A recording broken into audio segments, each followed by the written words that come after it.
La acción humana, Tratado de Economía, por Ludwig von Mises, 167, cuarta parte, la cataláctica o la teoría del mercado. Capítulo 20, el interés, la expansión crediticia y el ciclo económico. 6. Efectos de la inflación y la inflación crediticia sobre el interés bruto de mercado. Sean cuales fueren las consecuencias que un movimiento inflacionario o deflacionario pueda provocar sobre el tipo del interés originario, ninguna relación guarda con las alteraciones transitorias del interés bruto de mercado provocadas por los cambios de origen dinerario de la relación monetaria. Cuando la entrada de los nuevos dineros o sustitutos monetarios arrojados al mercado, o la salida de los que se retiran del mismo, afectan en primer término al mercado crediticio. Se perturba temporalmente la normal adecuación entre los tipos brutos de interés de mercado y el tipo del interés originario. El interés de mercado sube o baja a causa de la menor o mayor cantidad de dinero ofrecido en forma de préstamos sin haber registrado variación alguna el interés originario, que puede, no obstante, cambiar más tarde a causa de la mudada relación monetaria. El interés de mercado se aparta del nivel que corresponde al originario, sin perjuicio de que, de inmediato, comiencen a actuar fuerzas tendentes a reajustar aquel a este. Sin embargo, es posible que durante el lapso de tiempo exigido por tal reajuste varíe el interés originario, variación esta que también puede ser provocada por el propio proceso inflacionario o deflacionario que dio lugar a la divergencia de ambos tipos de interés. En tal caso, el tipo final del interés originario, que determina el tipo final del de mercado hacia el cual, mediante el reajuste, tiende el interés imperante, será distinto del que prevalecía al iniciarse la inflación o deflación. El proceso de reajuste puede entonces variar en algunos aspectos. La esencia del mismo, sin embargo, permanece inalterable. El fenómeno que nos interesa es el siguiente. El tipo del interés originario viene determinado por el descuento de bienes futuros frente a bienes presentes. Este interés es ajeno a la cuantía de las existencias de dinero y sustitutos monetarios, si bien, indirectamente, el tipo del mismo puede verse afectado al variar esas disponibilidades. En el interés bruto de mercado, por el contrario, sí influyen los cambios que pueda registrar la relación monetaria. Cuando, por esta razón, el de mercado varía, resulta forzoso reajustar de nuevo ambos tipos de interés. ¿Cuál es el proceso que provoca el reajuste? En este apartado nos ocuparemos solo de la inflación y la expansión crediticia. Para simplificar la exposición, vamos a suponer que ese dinero y esos sustitutos monetarios adicionales hacen su aparición en el mercado crediticio, influyendo solo posteriormente sobre los demás sectores mercantiles a través de los nuevos créditos otorgados. Este planteamiento coincide con las circunstancias de cualquier expansión del crédito circulatorio. Nuestro análisis equivale, pues, a examinar el típico proceso de la expansión crediticia. Al tratar este asunto, debemos referirnos una vez más a la compensación por variación de precios. Ya hemos dicho que al iniciarse la expansión del crédito, no surge una compensación positiva. Esta aparece solo a medida que las existencias adicionales de dinero, en sentido amplio, comienzan a influir sobre los precios de mercancías y servicios. Ahora bien, mientras se mantiene la expansión crediticia y se inyectan sin cesar nuevos medios fiduciarios en el mercado crediticio, continúa actuando una presión sobre el interés bruto del mercado. Este debería elevarse en razón de la compensación positiva por variación de precios, que, a medida que progresa el proceso expansionista, se incrementa sin cesar. Pero el interés de mercado queda siempre rezagado sin alcanzar la cuantía necesaria para abarcar el interés originario y la compensación positiva por variación de precios.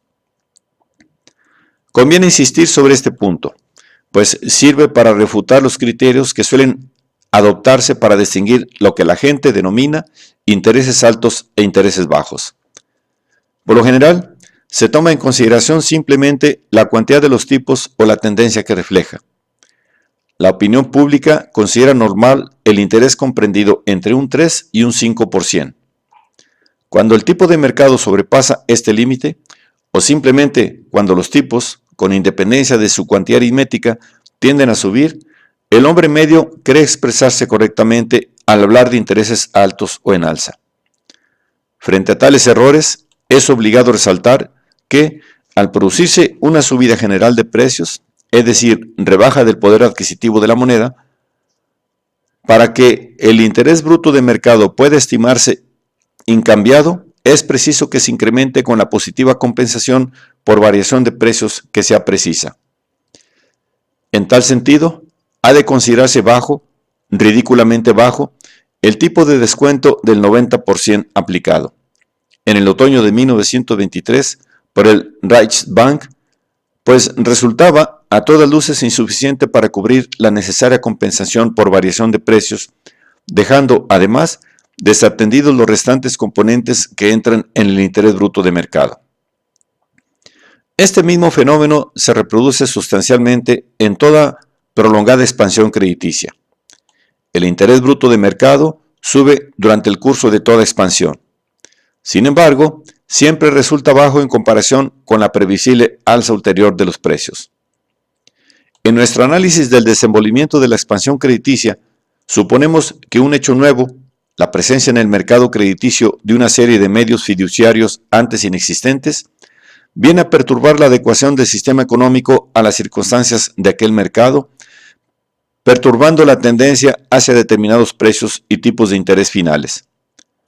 Hasta que hacen aparición esos nuevos medios fiduciarios, todo aquel que estaba dispuesto a pagar, independientemente del componente empresarial específico de cada caso, el tipo de interés bruto a la sazón prevalente, podía obtener cuanto crédito deseara. Para poder colocar una cantidad mayor de préstamos, es preciso rebajar el interés de mercado. Esta rebaja de interés debe practicarse forzosamente, reduciendo la cuantía aritmética de los mismos. Cabe mantener invariables unos porcentajes nominales y, sin embargo, colocar más créditos a base de rebajar las exigencias relativas al componente empresarial. En la práctica, ello implica reducir el tipo bruto de mercado y provoca los mismos efectos que una reducción de intereses propiamente dicha. Una baja del interés bruto de mercado influye en los cálculos del empresario acerca de la rentabilidad de las operaciones que proyecta. Junto con los precios de los factores materiales de producción, los salarios, los futuros precios de venta de los productos, los tipos de interés entran en los cálculos que el empresario hace cuando planifica sus negocios. El resultado que tales cálculos arrojan indica al empresario si el negocio es o no rentable. Le informa sobre las inversiones que conviene realizar dada la razón entre el valor que el público otorga a los bienes presentes y frente a los futuros. Le obliga a acomodar sus actuaciones a esta valoración. Le desaconseja embarcarse en proyectos cuya realización desaprobarían los consumidores por el largo periodo de espera que precisarían.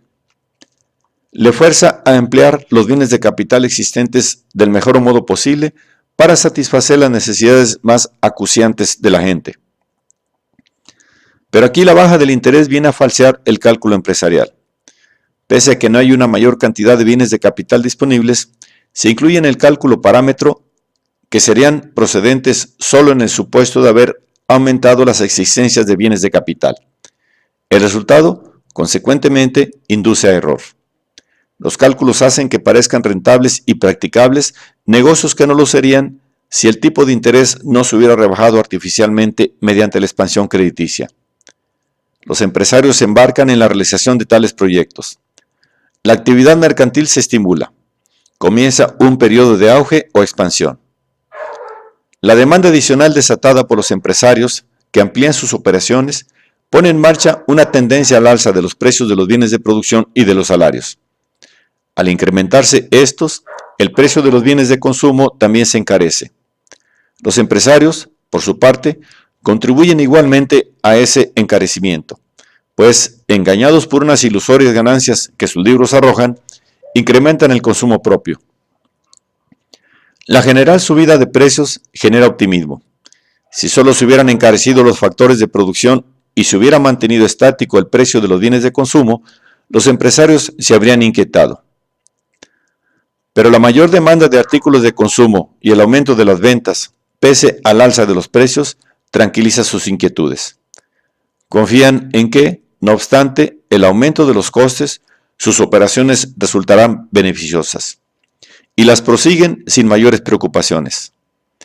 Ahora bien, para financiar la producción en esta mayor escala que la expansión crediticia ha provocado, todos los empresarios, tanto los que ampliaron sus negocios como quienes mantienen invariadas sus actividades, necesitan mayores fondos de maniobra, al haberse elevado los costes de producción. Si la contemplada expansión crediticia consiste en una única y no repetida inyección de determinada cantidad de medios fiduciarios en el mercado crediticio, el periodo de expansión no puede tener larga vida. No conseguirían los empresarios procurarse los fondos que exige la prosecución de sus operaciones. Se incrementa el interés de mercado, pues el efecto de la nueva demanda de créditos no es anulado por el aumento de dinero disponible para prestar. Los precios de las mercancías descienden debido a que algunos empresarios realizan inventarios, mientras otros restringen sus adquisiciones. La actividad mercantil vuelve a contraerse.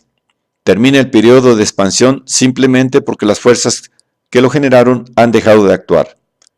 La cantidad adicional de crédito circulatorio ha agotado su capacidad de influir sobre precios y salarios. Tanto unos como otros, e igualmente los saldos de tesorería de la gente, han quedado acomodados a la nueva relación monetaria. Todos ellos se mueven hacia el nuevo estado final que corresponde a esa relación monetaria, sin que tal tendencia se vea perturbada por nuevas inyecciones de medios fiduciarios adicionales. El interés originario que corresponde a la nueva estructura del mercado ejerce su pleno influjo sobre el interés bruto de mercado. No se ve ya este último afectado por la perturbadora influencia de las variaciones de las existencias de dinero en sentido amplio. El defecto fundamental de quienes pretenden explicar el periodo de expansión, o sea, la tendencia general a la ampliación de las actividades mercantiles y a la subida de precios, sin referirse al incremento de las existencias de dinero o medios fiduciarios, consiste precisamente en pasar por alto esta circunstancia. Para que se produzca una alza general de precios, es preciso, o bien que disminuyan las existencias de todas las mercancías, o bien que aumenten las disponibilidades de dinero, en sentido amplio. A efectos dialécticos, vamos a admitir que son fundadas las explicaciones no monetarias de la expansión. Suben los precios y se amplían las operaciones mercantiles, pese a no haberse registrado incremento alguno de las existencias dinerarias. Pero en tal caso no tardarán en comenzar a bajar los precios. Aumentará, forzosamente, la demanda de créditos, nueva demanda que ha de alimentar un alza de interés. De ahí que la expansión, apenas nacida, tiene que desplomarse.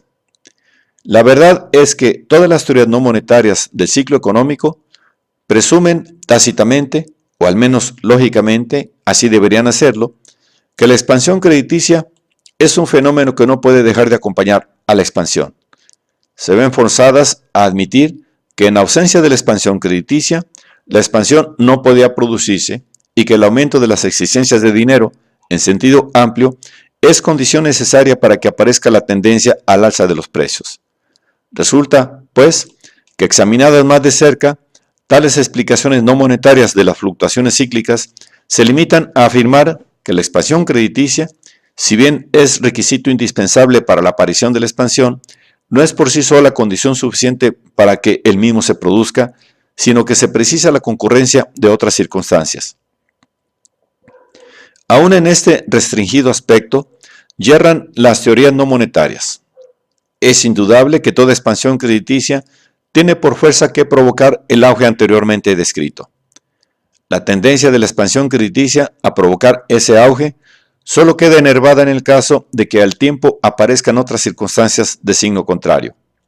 Si, por ejemplo, pese a que los bancos intentan ampliar el crédito, existe la convicción de que el gobierno confiscará con medidas tributarias los beneficios extraordinarios de los empresarios o de que la expansión crediticia se detendrá tan pronto como comiencen a subir los precios, es imposible que se produzca el auge. En tal caso, los empresarios no ampliarán sus negocios ni harán uso del crédito barato ofrecido por la banca, ya que no esperan poder obtener con ello ningún beneficio. Convenía mencionar este hecho pues nos explica el fracaso del método de cebar la bomba adoptado por el New Deal, así como otros fenómenos de los años 30. El auge persiste solo mientras se mantiene, a ritmo cada vez más acelerado, la expansión crediticia. Se desfonda tan pronto como dejan de inyectarse nuevos medios fiduciarios al mercado crediticio. Es más, aunque la inflación y la expansión crediticia se mantuviera, ello no permitiría mantener indefinidamente el auge. Entrarían entonces en juego los factores que impiden proseguir ininterrumpidamente la expansión crediticia. Se produciría la quiebra económica, la ruina del sistema monetario. La base de la teoría monetaria consiste en proclamar que las variaciones de origen dinerario de la relación monetaria no afectan ni en la misma época ni en la misma proporción a los diversos precios, salarios y tipos de interés. Si tal disparidad no se produjera, ello significaría que el dinero es neutro. Los cambios registrados por la relación monetaria no influirían en la estructura de los negocios, en la cuantía y condición de la producción de las distintas ramas industriales, en el consumo ni en los ingresos y las fortunas de los distintos sectores de la población. El interés bruto de mercado, en tal caso, tampoco sería afectado, ni transitoria ni definitivamente, por los cambios registrados en la esfera del dinero y del crédito circulatorio. Tales variaciones influyen en el tipo del interés originario precisamente porque la diferente reacción de los precios provoca cambios en las fortunas e ingresos de la gente.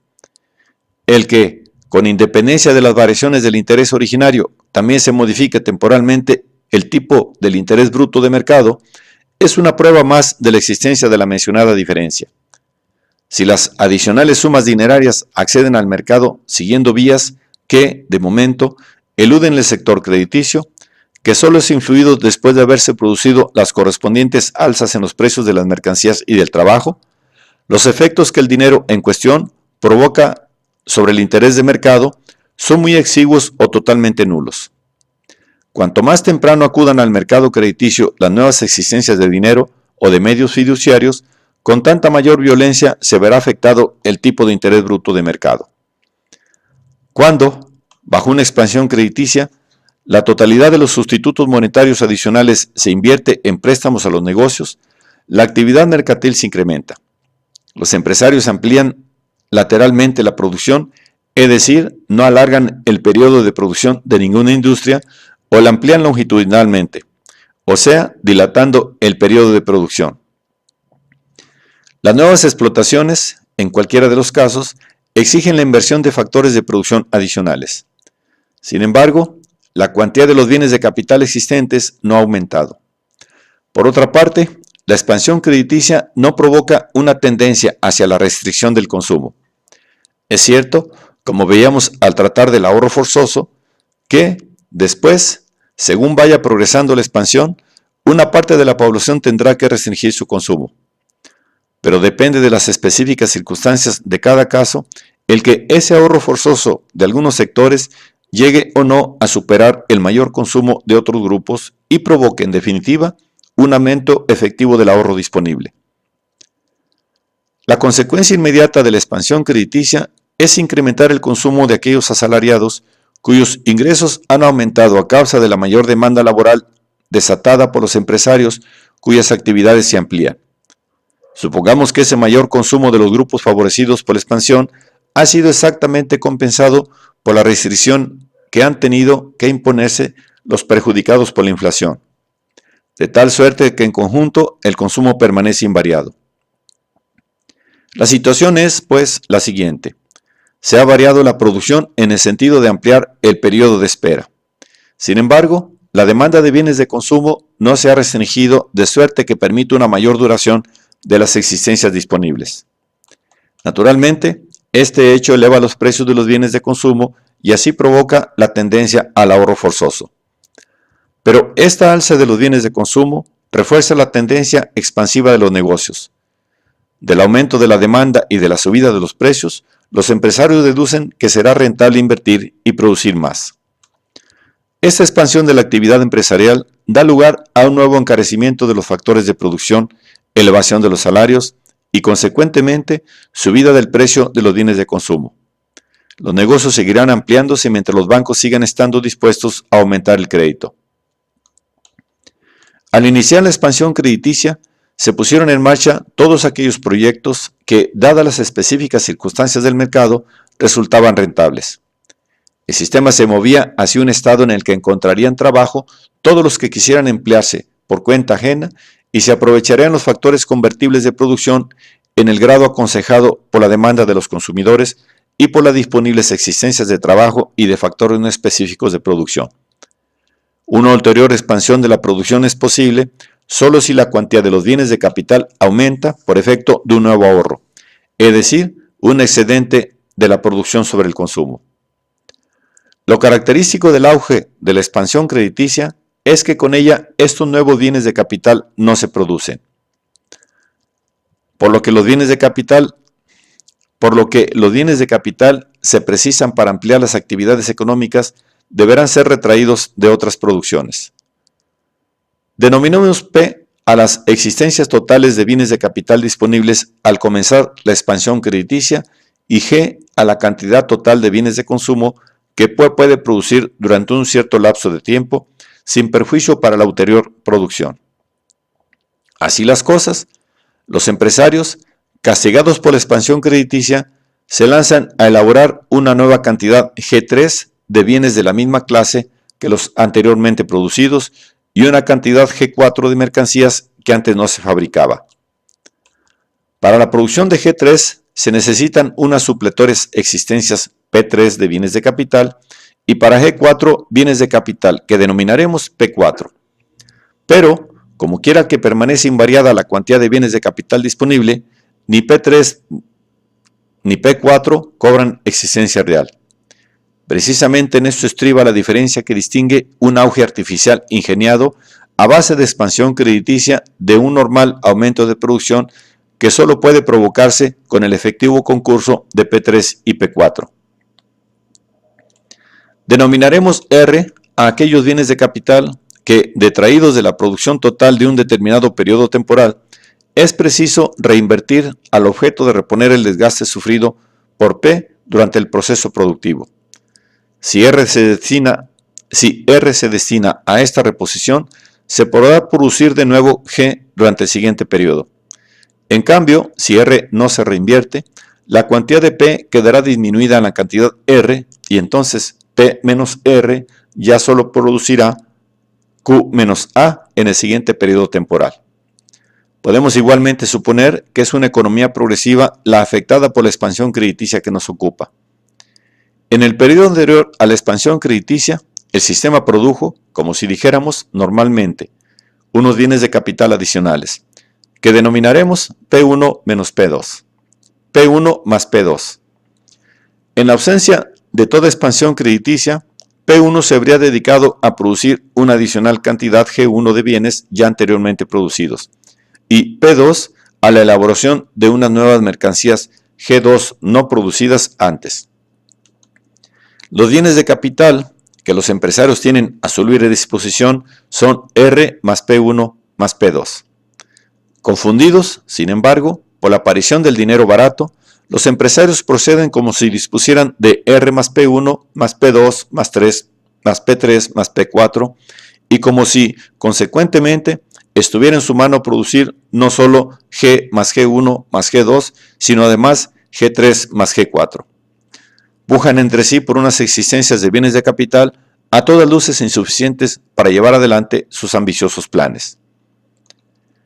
El resultante encarecimiento de los factores de producción tal vez se adelante al alza de los precios de los bienes de consumo. En tal caso, podría apreciarse una tendencia a la baja del interés originario.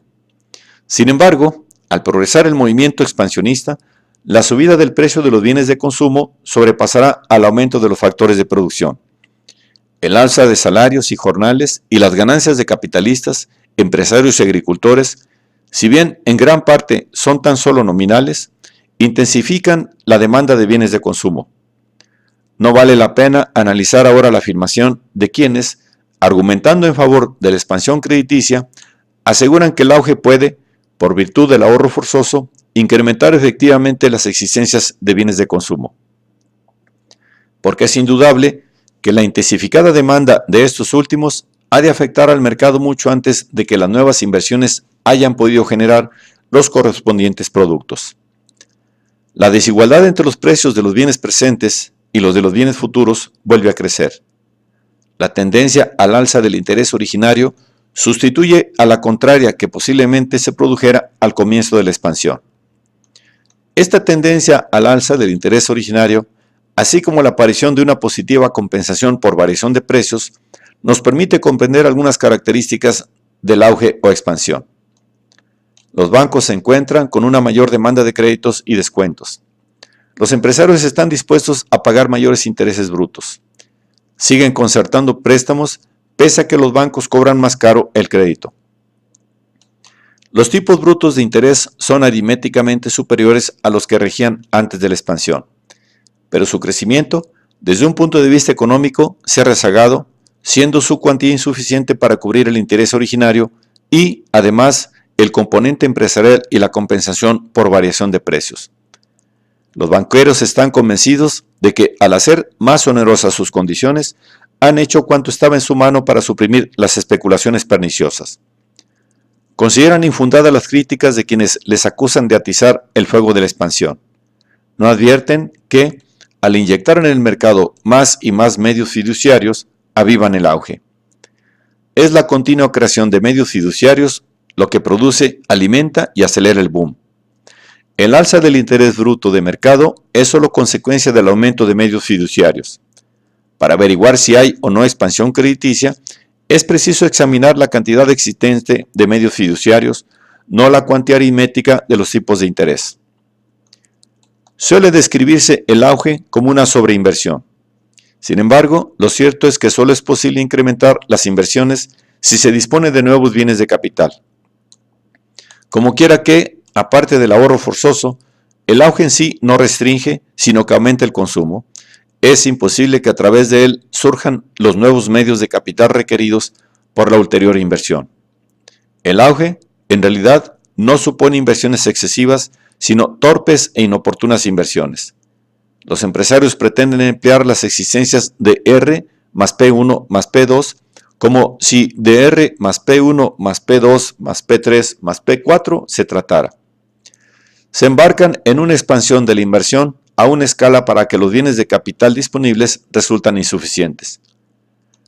Tales proyectos no pueden tener buen fin debido a la insuficiente oferta de bienes de capital. Más pronto o más tarde fracasarán. El triste final de las expansiones crediticias acaba patentizando los errores cometidos.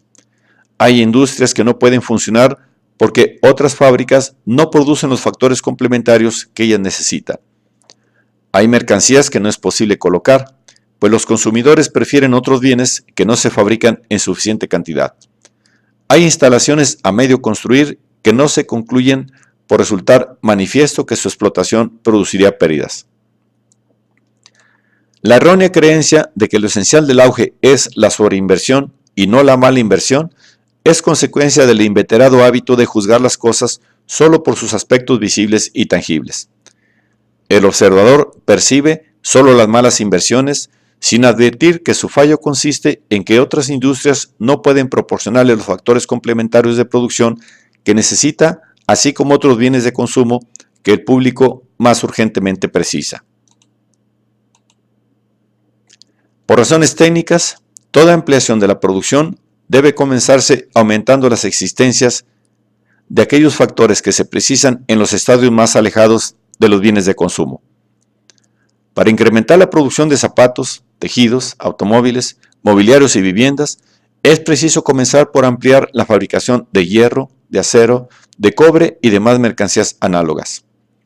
Si se pretende invertir las existencias R más P1 más P2, que permitirán producir A más G1 más G2, como si se tratara de R más P1 más P2 más P3, P4, con las cuales cabría producir A más G1 más G2 más G3 más G4, es preciso cuidarse de antemano de ampliar la producción de aquellas mercancías e instalaciones cuyo concurso, por razones materiales, será previamente requerido y se ha de llevarse a buen fin la ampliación del proceso productivo. La clase empresarial, en su conjunto, se asemeja a un constructor que con su limitada cantidad de materiales pretende edificar una casa.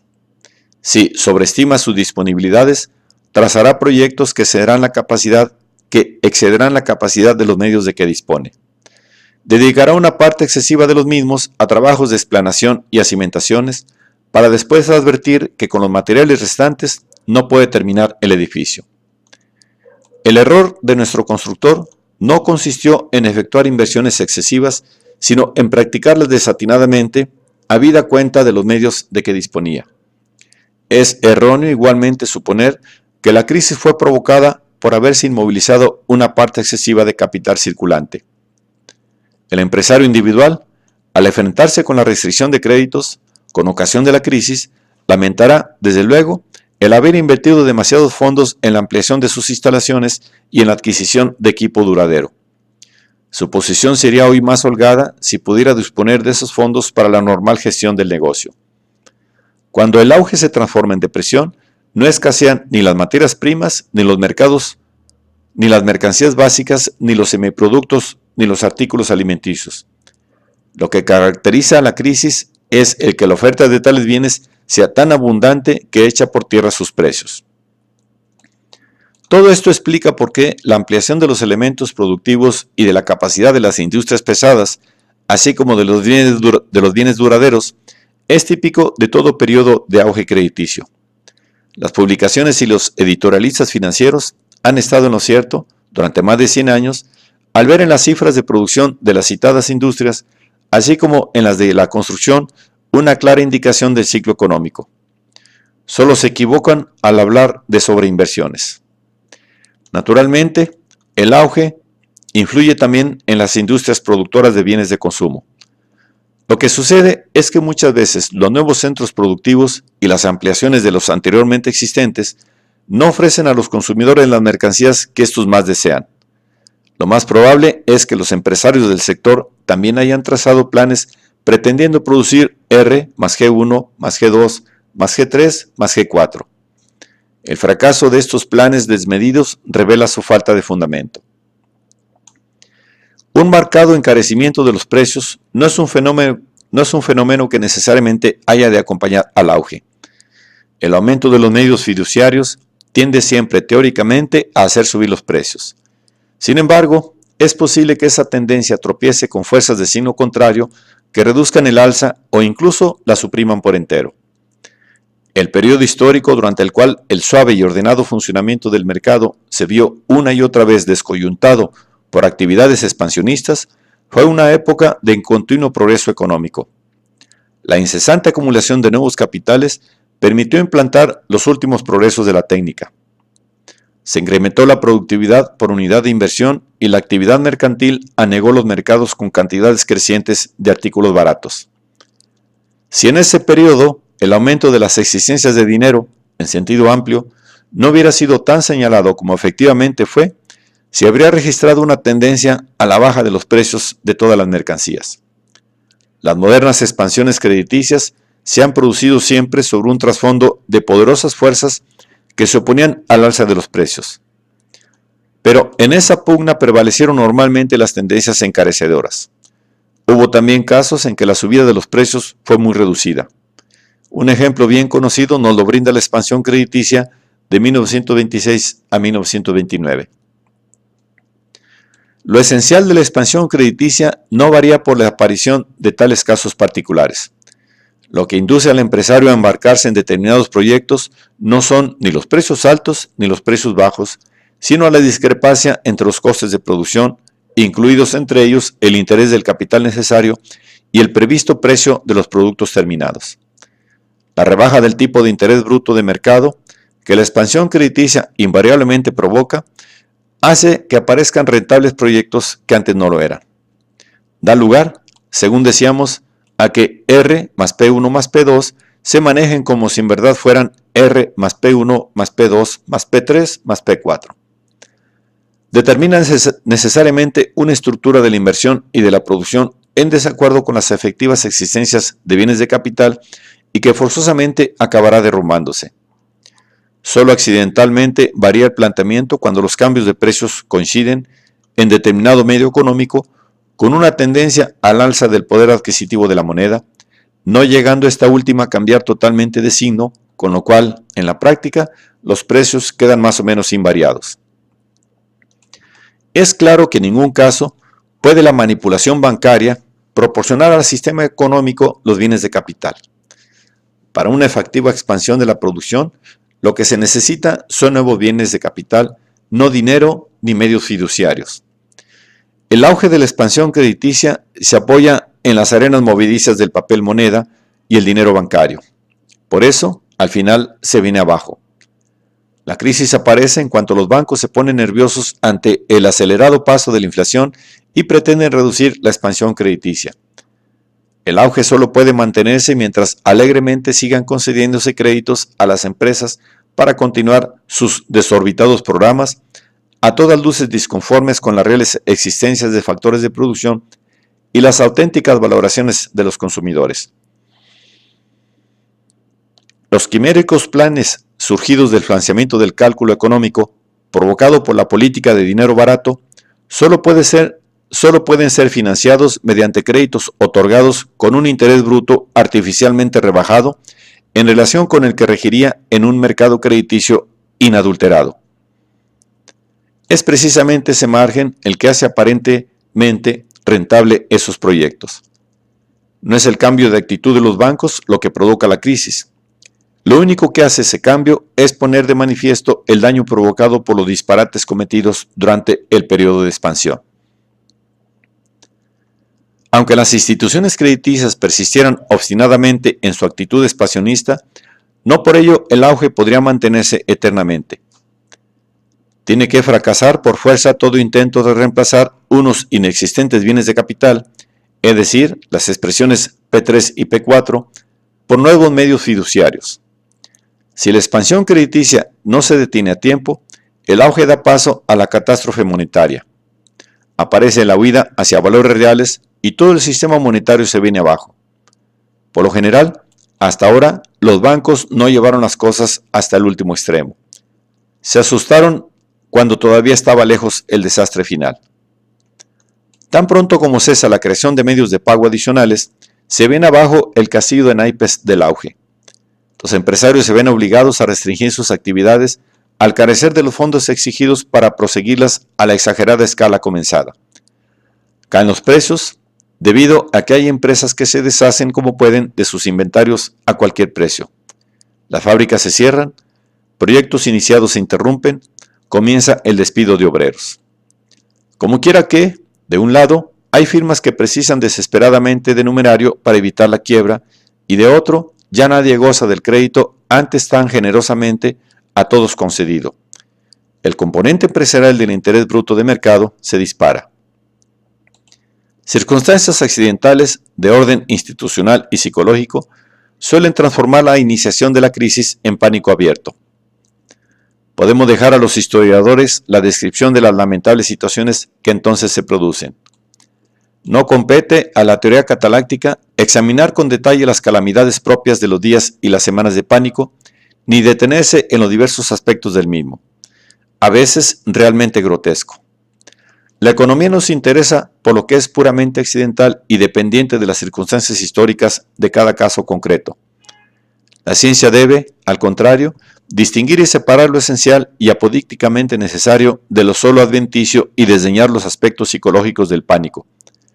Le interesa solo constatar que la expansión crediticia conduce forzosamente a ese fenómeno que conocemos con el nombre de depresión, la cual es en realidad el proceso de reajuste que readapta de nuevo la producción a las efectivas circunstancias del mercado, es decir, a las existencias disponibles de factores de producción, a las preferencias de los consumidores y sobre todo al tipo del interés originario según queda reflejado en las valoraciones del público. Sin embargo, estos datos no son ya idénticos a los que prevalecían al iniciarse el proceso expansionista. Muchas cosas han cambiado. El ahorro forzoso y aún más el común posiblemente han producido nuevos bienes de capital que es de esperar no se hayan esfumado en su totalidad a causa del sobreconsumo y las malas inversiones. La desigualdad típica de la inflación ha hecho variar la fortuna y los ingresos de los diversos grupos e individuos. El número de habitantes, independientemente de la expansión crediticia, también puede haber cambiado, así como la composición de los distintos sectores de la población. Tal vez se han registrado progresos técnicos y es posible que haya cambiado la demanda de las diversas mercancías. El estado final al que el mercado tiende ya no es el mismo al que apuntaba antes de las perturbaciones provocadas por la expansión crediticia. Hay inversiones efectuadas durante el auge que, examinadas fríamente, con ojos que ya no nublan los espejismos de la expansión, carecen de sentido y utilidad. No puede en modo alguno aprovecharse, ya que el precio de sus productos no compensa la cuantía de los fondos que la explotación de tales instalaciones exige invertir en las mismas. El capital circulante se precisa con mayor urgencia para satisfacer otras necesidades, como lo demuestra el hecho de que ese capital resulta más rentable en otros cometidos. También habrá inversiones desafortunadas cuyas perspectivas, sin embargo, no sean tan pesimistas. Si se hubiera hecho el oportuno cálculo objetivo, no se habría invertido el capital en tales proyectos. Los factores inconvertibles utilizados han de estimarse dilapidados. Ahora bien, por su propia condición de inconvertibles, son un fiat accompli que plantea a la acción humana un nuevo problema. Si los ingresos por la venta de sus productos superan los costes operativos, es provechoso continuar la producción, aun cuando, dado los precios que los consumidores están dispuestos a pagar, la totalidad de la inversión no resulta rentable. Una parte, por pequeña que sea, de la misma sí lo es. La proporción improductiva ha de estimarse perdida sin contrapartida, capital malbaratado y perdido. Si estos hechos se consideran desde el punto de vista de los consumidores, el resultado es ciertamente el mismo. Las necesidades de las masas se verían mejor atendidas si los espejismos provocados por el dinero barato no hubieran inducido a los empresarios a malgastar los siempre escasos bienes de capital, detrayéndolos de cometidos en los cuales hubieran permitido satisfacer necesidades más urgentemente sentidas por los consumidores, para dedicarlos, en cambio, a la atención de otras menos acuciantes. Es ciertamente algo lamentable, pero que ya no se puede modificar. La gente deberá de momento renunciar a satisfacciones que podían haber disfrutado si la expansión no hubiera provocado desatinadas inversiones. Pueden, al menos, consolarse parcialmente pensando que disfrutan de bienes que, si no se hubiera perturbado la actividad económica por el despilfarro del auge, les habrían resultado prohibitivos. Flaca compensación ciertamente, pues los bienes de que no pueden disponer por la torpeza con que han sido invertidos los factores de producción disponibles, les interesan mucho más que los sucedáneos que ahora se les ofrecen. Pero no hay más alternativa, dadas las circunstancias y los datos concurrentes. En definitiva, la expansión crediticia empobrece a la gente. Habrá quienes sepan aprovechar la coyuntura para enriquecerse. Personas cuyo razonamiento no ha ofuscado la histeria en general y que ha sabido aprovechar las oportunidades que la movilidad del inversor les brindaba. Otros, sin mérito personal alguno, también saldrán favorecidos simplemente en razón de que las cosas por ellos vendidas se iban encareciendo antes que las compraban. La masa mayoritaria, sin embargo, pagará íntegramente en su carne el inmoderado consumo y la torpeza inversora del episodio inflacionista. Al hablar de empobrecimiento, no debe inducirnos a confusión. No se trata de graduar la pobreza antes y después del auge. El que la gente, con posterioridad a la inflación, sea efectivamente más pobre que antes de ella, depende por entero de las circunstancias particulares de cada caso. La cataláctica no puede predecir apodícticamente el resultado. La ciencia económica, al proclamar que la expansión crediticia forzosamente ha de provocar empobrecimiento, quiere destacar que las masas, al sufrir la expansión crediticia, se empobrecen comparativamente a las satisfacciones que habrían disfrutado si no se hubiera producido esta última. La historia económica del capitalismo registra un progreso económico ininterrumpido, un continuo incremento de las disponibilidades de bienes de capital, un alza permanente del nivel medio de vida. Este progreso se produce a un ritmo tan rápido que muchas veces logra compensar y superar las pérdidas provocadas por el excesivo consumo y las desacertadas inversiones de la expansión crediticia. En tales casos, el sistema económico goza, después del auge, de mayor prosperidad que antes de producirse el mismo. Sin embargo, podemos hablar de empobrecimiento si tenemos en cuenta las enormes posibilidades de prosperidad que se han desperdiciado. La pretendida ausencia de depresiones bajo la organización totalitaria. Muchos autores socialistas aseguran que la depresión y la crisis económica son fenómenos inherentes al sistema capitalista de producción. El socialismo resulta inmune a tales lacras. Sin perjuicio de volver más adelante sobre el tema, parece haber quedado ya demostrado que las fluctuaciones cíclicas de la economía no las provoca el funcionamiento del mercado libre, sino que, por el contrario, son efecto exclusivo del intervencionismo estatal que pretende reducir el tipo del interés por debajo del que el mercado libre fijaría. De momento, sin embargo, conviene concentrar nuestra atención en esa supuesta estabilidad de la planificación socialista. Conviene, ante todo, destacar que es el proceso democrático del mercado el que origina la crisis. Los consumidores no están conformes con el modo en que los empresarios emplean los factores de producción. Muestran su disconformidad comprando y dejando de comprar. Los empresarios, cegados por el espejismo de unos tipos de interés artificialmente rebajados, no han realizado las inversiones que permitirían atender del mejor modo posible las más acuciantes necesidades del público. Tales hierros quedan al descubierto en cuanto la expansión crediticia se detiene.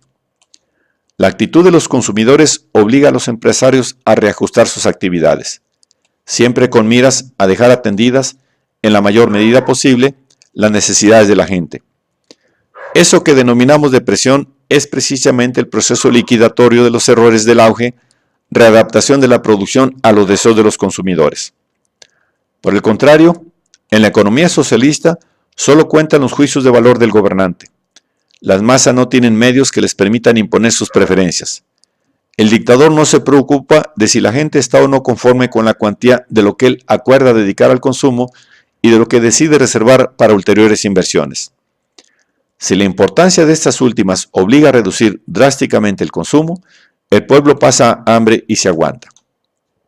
No hay crisis, por la simple razón de que la gente no puede expresar su descontento. Donde no existe vida mercantil, esta no puede ser próspera ni adversa. En tales circunstancias habrá pobreza e inanición, pero nunca crisis en el sentido que el vocablo tiene en la economía de mercado. Cuando los hombres no pueden optar ni preferir, en forma alguna pueden protestar contra la orientación dada a las actividades productivas.